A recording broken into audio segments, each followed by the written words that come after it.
یہ ہے کہ میں یہ فلسفہ جھاڑوں میں وہ فلسفہ جھاڑوں کیا ہے صحابی؟ حضرت مجدد الفسانی رحمت اللہ علیہ یہ مکتوبات شریف اس کے اندر جلد اول میں آپ کا یہ قول ہے سمجھانے کے لیے آپ فرماتے ہیں این بزرگوارا را در اول صحبت آہاں سرور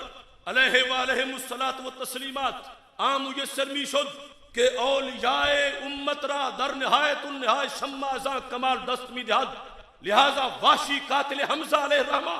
کہ یک مرتبہ در بدو اسلام خود بشرف صحبت سید اولین و آخرین صلی اللہ علیہ وسلم مشرف شدہ اویسے کرنی کے خیر التابعین افضل آمد. کہتے ہیں اویسے کرنی کا بہت اونچا مقام ہے, بہت اونچا, لاکھوں ولیوں سے بڑے ولی ہیں ویسے کرنی. مگر کہنے لگے کہ کسی ایک صحابی کے ایک منٹ کا بھی مقابلہ نہیں کر, کسی ایک صحابی کے ایک منٹ کا. ابن ماجہ میں ہے لمنام احدہم ساعتن خیر من عمل احدکم عمرہ. اے بعد والو تمہاری ساری زندگی کی نیکیاں ایک پلڑے میں ہوں, اور صحابی کی منٹ کی نیکی نہیں, منٹ کی نیند ایک پلڑے میں, اس کی نیند کا بھی کوئی مقابلہ نہیں کر سکتا. اب حضرت اویس کرنی مجدد صاحب کہتے ہیں, وہ کہہ بھی سکتے ہیں وہ ولیوں کے ولی ہیں, کہتے ہیں کہ صحابہ کو این بزرگوارا را, ان صحابہ کو در اول صحبت آن سرور صلی اللہ علیہ وسلم سرکار کا کلمہ پڑھنے کے بعد پہلے سیکنڈ میں جو مقام ملا کا اویس کرنی جیسے ولی کو زندگی کی آخری سانس میں اس کی بو بھی نہیں ملی. یہ ہے صحابی ہونا. این بزرگوارا را در اول صحبت آن سرور صلی اللہ علیہ وسلم عام میسر شد کہ اولیاء امت را در نہایت النہایا ترقی کرتے کرتے کرتے کرتے ولی بڑھ بڑھ کے آخری درجے پر جب پہنچا تو مجدد صاحب کہتے ہیں جو انہیں پہلے سیکنڈ میں ملا تھا انہیں ابھی بھی وہ نہیں ملا. تو جو انہیں پہلے گھنٹے میں ملا ہوگا, پہلے دن ملا ہوگا, پہلے ہفتے میں ملا ہوگا, پہلے مہینے میں ملا ہوگا, پہلے سال میں ملا ہوگا, کون وہ حاصل کر سکتا ہے؟ صرف شرف صحبت ہے. باقی جہاد, نمازیں, روزے, حج, زکاتیں وہ تو علیحدہ ہیں. صرف حالت ایمان میں سرکار کو دیکھنے کا یہ شرف ہے کہ بعد والے. اور مثال کیا دی؟ واشی کی مثال دی. واشی جس نے سیدنا امیر حمزہ رضی اللہ تعالیٰ عنہ کو شہید کیا تھا حالت کفر میں, اس واشی نے جب کلمہ پڑھ لیا, یعنی اس وقت کلمے سے پہلے کتنا ناپسندیدہ انسان, لیکن اب صحابی بنتے ہوئے اس واشی نے جب کلمہ پڑھا, مجدد صاحب کہتے ہیں اویسے کرنی کو ساری زندگی وہ نہیں ملا جو حضرت واشی کو پہلے سیکنڈ میں مل گیا. یہ ہوتا ہے صحابی ہونا. کیا ترازو, کیا لوگوں نے معیار بنا رکھے ہیں. تو اس بنیاد پر شرف صحبت اس کا جو انداز ہے اس کے پیش نظر ہم پہ لازم ہے کہ ہم صحابہ کرام رضی اللہ تعالی عنہم کا ادب و احترام اس نقطہ نظر سے بھی کریں کہ ہمارے آقا صلی اللہ علیہ وسلم کے لحاظ سے ائمہ نے اس بات کو لکھا کہ جس وقت سرکار کے صحابہ کے بارے میں کوئی بات چھتی ہے تو اس سے کیا ہوتا ہے, من تناول احدا من اصحاب رسول اللہ صلی اللہ علیہ وسلم, کہ سرکار کے صحابہ میں سے کسی ایک کے بارے میں جس نے کوئی بک بک کی, فعلم وہ جان لے, انما اراد محمد, کہ وہ سرکار کے خلاف بک بک کر رہا ہے,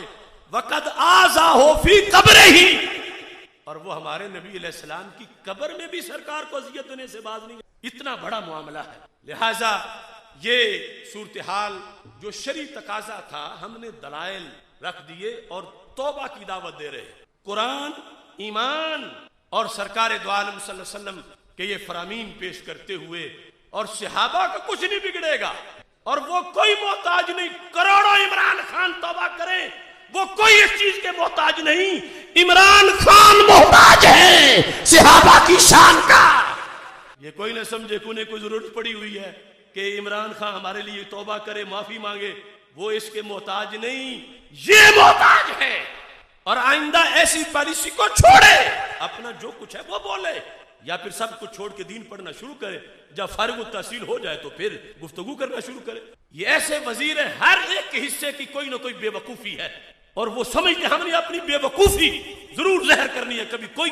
کبھی کوئی کرتا ہے, اور پھر ہم سے تقدس چاہتے ہیں کہ یہ ہمارے خلاف کیوں بولتے ہیں. اب ہم قرآن پڑھیں, حدیث پڑھیں, تو یہ ہمارا حق ہے کہ پڑھیں، جان نکلنے تک پڑھیں گے انشاءاللہ۔ اگر کسی کے خلاف جاتی ہے تو وہ قرآن سے کیوں ناراض ہے؟ اپنے آپ کو، قرآن تو قرآن ہے، حدیث تو ہے، وہ اپنا یہ نہیں کہ قرآن موڑ لو، سائیڈ پہ کر لو، چونکہ آگے میری شخصیت ہے تو قرآن کو ذرا سائیڈ پہ کر لو۔ نہیں، قرآن سائیڈ پہ نہیں ہوتا، قرآن حکومت کرنے آیا ہے، راج کرنے آیا ہے۔ تو اس بنیاد پر ہم نے یہ صرف اصلاح کی خاطر یہ دلائل مختصر سے، اگرچہ ٹائم زیادہ ہو گیا ہے، وہ پیش کیے ہیں، اور یہ اس سارے طبقے کے لیے ایک ایک لفظ سننے کے لیے دیا ہے۔ اور آپ لوگ اب اس کے ساتھ صحابہ کرام، ان میں سے ہر ایک کتنا افضل ہے، کتنی فضیلت ہے۔ یہ معرفت الصحابہ امام ابو نعیم اصفہانی کی اس کی پہلی جلد ہے، یہ فضائل صحابہ کی پہلی جلد ہے امام احمد بن حنبل، ہزارہا کتابیں رسول اکرم صلی اللہ علیہ وسلم کے ان اصحاب کی شان میں لکھی گئیں، اور نبی اکرم نور مجسم شفیع معظم صلی اللہ علیہ وسلم نے جو عظمت کا اظہار کیا، دیکھو اللہ اللہ فی اصحابی، یہ سرکار کا انداز دیکھو، رب کا خوف کرو اے بعد والو، فی اصحابی، یہ تو دیکھو صحابہ ہیں کس کے، اللہ اللہ فی اصحابی، یہ جامع ترمذی کی حدیث ہے، میرے صحابہ کے بارے میں رب سے ڈرو، لا تتخذوہم غرضا من بعدی، انہیں میرے بعد نشانہ نہ بنانا، فمن احبہم فبحبی احبہم، فرمایا جو ان سے پیار کرتا ان سے نہیں مجھ سے کرتا، کیونکہ میرے، فمن ابغضہم فببغضی ابغضہم، جو ان پہ تنقید کرتا وہ مجھ پہ کرتا ہے، کیونکہ میں نے تربیت دیا ان کو، جو ان سے بغض رکھتا ہے وہ مجھ سے بغض رکھتا ہے، ومن آذاہم فقد آذانی، جس نے ان کو اذیت دی اس نے مجھے اذیت دی، ومن آذانی فقد اذى اللہ، اور جس نے مجھے اذیت دی اس نے تو معاذ اللہ رب کو اذیت، یعنی صحابہ سے بات کہاں تک پہنچی؟ اللہ تک، چونکہ چنے رب نے ہیں۔ سرکار فرماتے ہیں ومن اذى اللہ، جس نے اللہ کو تکلیف دینے کا دھندا کیا، حالانکہ اسے کوئی تکلیف دے نہیں سکتا، فرمایا یوشک ان یاخذہ، پھر رب قریب ہے، رب اسے پکڑ بھی لے گا۔ اور ساتھ ہی رسول اکرم صلی اللہ علیہ وسلم نے یہ بھی فرمایا احفظونی فی اصحابی، میرے صحابہ کے بارے میں میری حفاظت کرو، یعنی یہ سمجھو کہ صحابہ کا معاملہ ان کا نہیں میرا ہے۔ اس واسطے امام قاضی اعیاد رحمۃ اللہ علیہ نے شفا شریف میں جو حقوق مصطفیٰ صلی اللہ علیہ وسلم لکھے امت پر حق، اس میں یہ لکھا کہ سرکار کا حق ہے کہ سرکار کا جیسے ادب سرکار کا لازم ہے، سرکار کا حق ہے کہ سرکار کی آل کا ادب کیا جائے، اور سرکار کا ہی حق ہے کہ سرکار کے اصحاب کا بھی ادب کیا جائے، یہ حق رسول علیہ السلام ہے۔ سرکار فرماتے احفظونی فی اصحابی، میرے صحابہ کے بارے میں میری حفاظت کرو، لحاظ کرو، میرا دھیان کرو۔ فمن حافظانی فی اصحابی، جس نے میرے صحابہ کے لحاظ سے میرا لحاظ رکھا، میری حفاظت کی، یعنی یہ جان کے کہ صحابہ کے خلاف اس لیے ہم نہیں بول سکتے کہ ہمارے رسول کے خلاف بات پہنچ جائے گی۔ سرکار فرماتے ہیں جس نے اس طرح کیا رافقانی، رب اسے میرا ساتھ عطا فرمائے گا، رافقانی، وہ میرا رفیق بنے گا، وورد علی الحوض، اور حوض کوثر پر میں اسے پانی پلاؤں گا، ومن لم یحفظنی، فرمایا جس نے یہ لحاظ نہ رکھا کہ وہ زبان صحابہ کے خلاف کھول رہا ہے، فرمایا پھر وہ محروم رہے گا، اسے میرے قریب بھی کو نہیں آنے دے گا۔ نبی اکرم نور مجسم شفیع معظم صلی اللہ علیہ وسلم نے واضح طور پر اس حقیقت کو ذکر کیا اور تمام صحابہ کرام رضی اللہ تعالی عنہم کی عظمت کو اجاگر کیا، یہاں تک کہ یہ حدیث بھی موجود ہے کہ سرکار فرماتے ہیں من مات من اصحابی بارض، روئے زمین پر جس ملک میں میرا ایک صحابی بھی فوت ہو کے دفن ہو، ایک صحابی بھی، فرمایا فہو شفیع لأہل تلک الارض، وہ اکیلا اس ساری سرزمین کے لوگوں کا سفارشی بن جائے۔ من مات من اصحابی بارض، یعنی وہ حجاز سے نکل کر دنیا کے کسی ملک میں ان کا وصال ہو گیا، تو بتانا یہ چاہتے ہیں کہ میرے صحابی کا جینا ہی اس جگہ کے لیے برکت نہیں، فوت ہو جانے میں بھی کتنی برکت ہے۔ اور یہاں یہ باتیں نام صحابہ کا سارے لیتے ہیں، یعنی وہ پارٹی جو نام لیتی ہے صحابہ کا، مگر یہ باتیں ان کا عقیدہ افورڈ نہیں کر سکتا جن کے نزدیک رب کے نبی کی وجہ سے کوئی فائدہ نہ ہوتا ہو تو صحابی کا فائدہ کہاں سے آئے گا؟ اور اگر سرکار کے صحابی کسی ایک ملک میں دفن ہو، ان کی قبر کروڑوں لوگوں کو جنتی بناتی ہے، تو پھر میرے محبوب کے روضے کا عالم کیا ہوگا؟ اور امام ابو نعیم نے سند سے یہ لکھا، سرکار فرماتے ایما ارض مات بہا رجل من اصحابی، صرف ایک میرا صحابی جس سرزمین میں فوت ہوا، فرمایا کانا قائدہم ونورہم یوم القیامہ، قیامت کے دن وہ ان سب کا قائد ہوگا اور سب کے نور کا بندوبست کرے گا، جنت کے رستے ان کے سامنے وہ اکیلا روشن کر دے گا۔ اور اس انداز میں ہر صحابی، یعنی کسی کے بارے میں یہ لفظ تو ہم بول ہی نہیں سکتے کہ معاذ اللہ سب سے ادنا یا سب سے نیچے، ان میں سے ہر ایک سرکار بولتے ہیں، کبھی فرماتے اصحابی کالنجوم، میرا تو ہر صحابی ستارہ ہے، بیہم اقتدیتم اہتدیتم، جس کی اقتدا کرو گے تمہیں اسی سے رہنمائی ملے گی۔ یہاں تک کہ صحیح مسلم میں یہ بات موجود ہے، نشہ اقتدار میں دھت ایک شخص صحابی سے اردل پڑا، صحیح مسلم کتاب الامارہ کے اندر ہے۔ وہ کون تھا؟ عبید اللہ بن زیاد، کوفے کا اور بصرے کا امیر، یزید کی طرف سے۔ حضرت عائز بن عمر موزنی رضی اللہ تعالی عنہ، آپ نے اس کو نصیحت کی کہ یہ رعایا کے بڑے حقوق ہوتے ہیں اور تو جو ہے وہ صحیح طریقے سے حقوق ادا نہیں کر رہا، یہ حکمرانی بڑی مشکل ہے اور تو منصب پہ بیٹھا ہے اور تجھے پتہ ہی نہیں کہ رعایا کا حال کیا ہے۔ آپ نے جب اس سے یہ گفتگو کی تو اس نے آگے سے یہ کہا اجلس، بیٹھو ذرا، فَإِنَّمَا أَنْتَ مِن نُخَالَةِ أَصْحَابِ محمد صلی اللہ علیہ وسلم۔ نخالہ کہتے ہیں چھان کو، یعنی ایک فروٹ کا اوپر سے چھلکا اتارتے اندر فروٹ ہے، یا گندم کا اوپر جو چھلکا ہے وہ چھان بن جاتا ہے اندر آٹا ہے۔ اس نے کہا میرے ساتھ تم باتیں کر رہے ہو، تم تو صحابہ کا چھان ہو، سارے بڑے بڑے صحابہ فوت ہو گئے ہیں، تم پیچھے رہ گئے ہو اور تم مجھے تبلیغ کرنے لگے ہو۔ کہا انما انت من نخالت اصحاب محمد صلی اللہ علیہ وسلم، تم اصحاب محمد کا چھان ہو، اصحاب محمد صلی اللہ علیہ وسلم میں سے بالکل ادنا سے تم ہو، سارے چلے گئے ہیں اور تم پیچھے ہو، تو میں کسی بڑے کی بات مانتا، میں تمہاری بات مانوں؟ اس پر حضرت عائز بن عمر نے صحابہ کی عظمت کا اظہار کیا اس کے سامنے، مسند اقتدار میں، نشہ اقتدار میں۔ عبید اللہ بن زیاد پر کہا هل كانت لهم نخالہ، کہا باقی چیزوں کا چھان ہوتا ہے، صحابہ کا چھان کوئی نہیں ہوتا۔